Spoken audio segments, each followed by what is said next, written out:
Because travel data is already showing nearly 1.5 billion interregional trips in the first week of Spring Festival travel, with road travel dominating. What can we glean about the travel patterns this year? Yeah, I think this is going to be another record year and also a profound shift in the Chinese traveler behavior.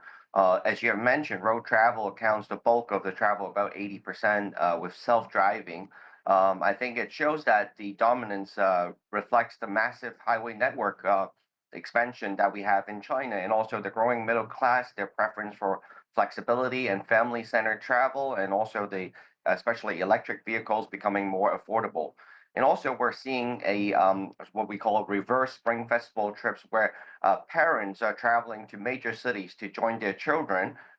We see that the air tickets bookings for travelers age 60 and above increased by over 35% year over year. So I think it shows that family reunions are also adapting to the times, and also I think it eases the stress on the transportation network as well.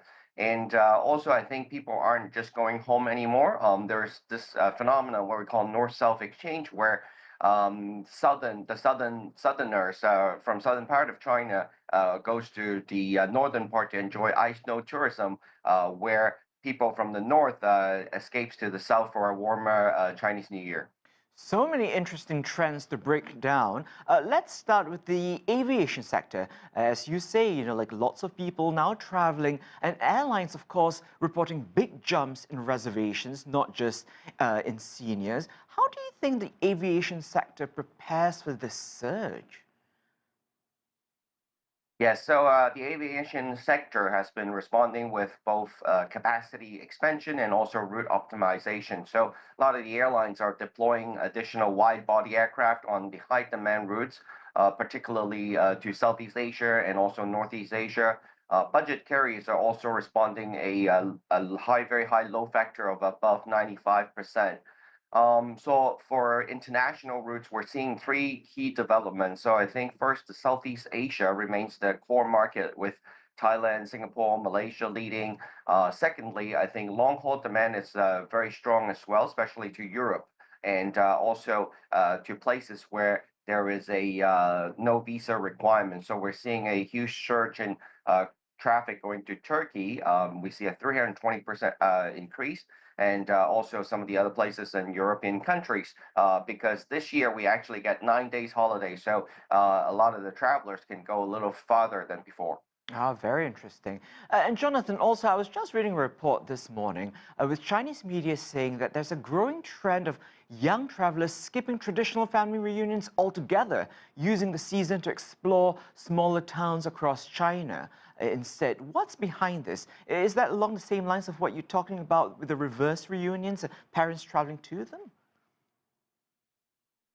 Yeah, so there's both. I think now I think a lot of the younger generation, they have more leisure time from their work, so they don't necessarily have to go visit their family during the Spring Festival, where there is a high traffic. So a lot of times they take the time off to have experience or related travel, to experience the world, to going to different places. So I think we're definitely seeing that trend as well.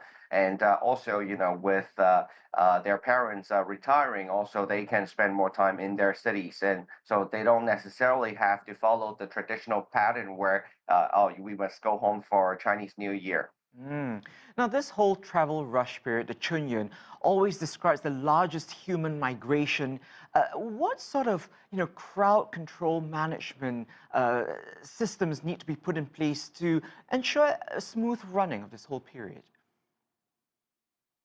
Yeah, so I think the challenges are multi-dimensional. So I think the crowd and also peak management, it's definitely very important. But I think in China, we have a very tried and tested system where we've been very used to this. And also, in addition to the Chinese New Year, also every year we have the national holidays and also the Labor Day long weekend.